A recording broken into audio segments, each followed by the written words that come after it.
Wapendwa katika Kristo, leo tunaadhimisha sherehe ya mwili na damu takatifu ya Bwana wetu Yesu Kristo. Sherehe hii tuliifanya siku ya Alhamisi Kuu tulipoadhimisha kuwekwa kwa sakramenti ya Ekaristi. Lakini kwa vile tulikuwa katika kipindi cha mateso, hatukuiadhimisha kwa sherehe kubwa, na leo Mama Kanisa anatupa nafasi ya kuadhimisha sherehe hii kwa shangwe kubwa. Tunayo furaha kwamba Yesu Kristo amependa kukaa nasi daima. Amependa kukaa nasi katika sakramenti ya Ekaristi Takatifu. Anayepokea sakramenti hii ya Ekaristi Takatifu anampokea Yesu Kristo mzima, na huyo anaunganika naye. Kwa kuunganika na Kristo, sisi sote wa Kristo tunaunda umoja kati yetu. Na leo tunatahadharishwa tusiharibu umoja huo. Na yeye Kristo anatuambia kwa hakika, aulaye mwili wangu na kuinywa damu yangu, huyo ukaa ndani yangu nami ukaa ndani yake. Ni muungano kamili. Tunaungana na Yesu Kristo aliye katika mwili wa fumbo, yaani kanisa lake, kwamba sote ni wamoja na sote tunaunga umoja kamili na Yesu Kristo tunapokula mwili wake na kuinywa damu yake. Tumesikia katika Injili kwamba tusadiki kuwa Yesu Kristo ni chakula cha kweli na ni chakula cha uzima. Kwa nini? Kwa sababu yeye ametoa uzima wake ili kutupa sisi uzima wa kimungu.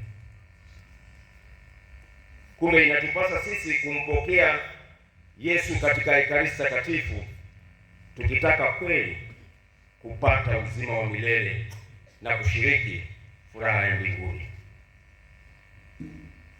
Wayahudi walimuona Yesu kama anakufuru, na walisema, awezaje huyu kutupa sisi mwili wake ili tuule?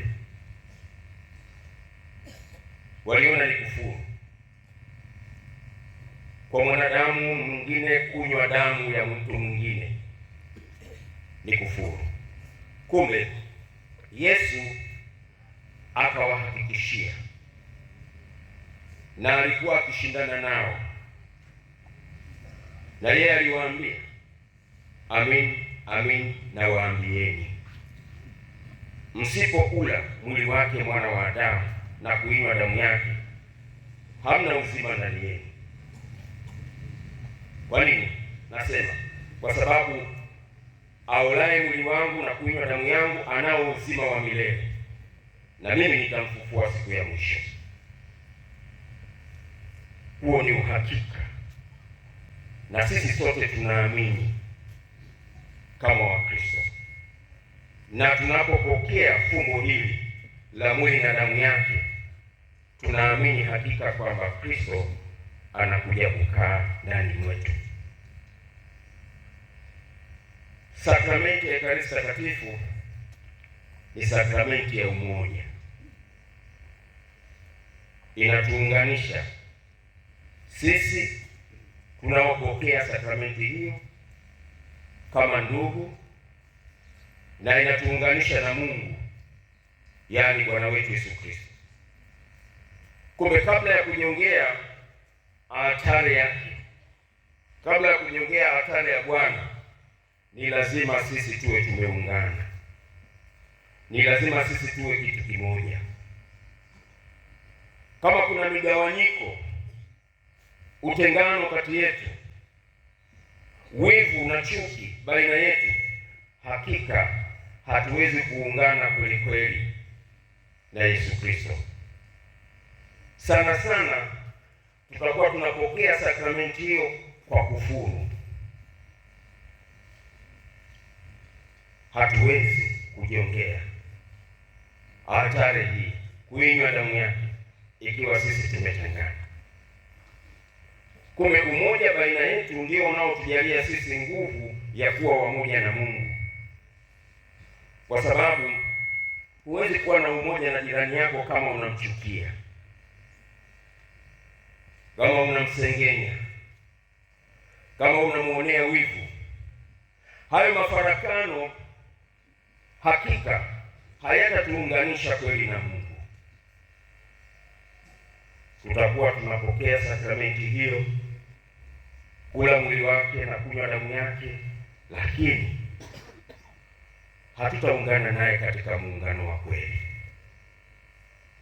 Kumbe leo Bwana wetu Yesu Kristo anatuasa, anatutaka sisi tuungane naye kweli, tupokee kikombe hicho tena cha baraka, ambacho yeye amesema kikombe hicho cha baraka ni ushirika wa damu ya Kristo.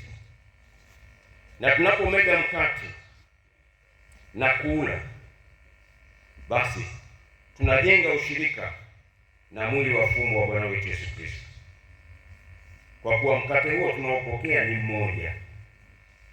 Kumbe na sisi tulio wengi tu mwili mmoja, kwa maana sisi sote tunapokea sehemu ya ule mkate mmoja, na ndiye Yesu Kristo mwenyewe. Tumsifu Yesu Kristo. Tusimame tukiri.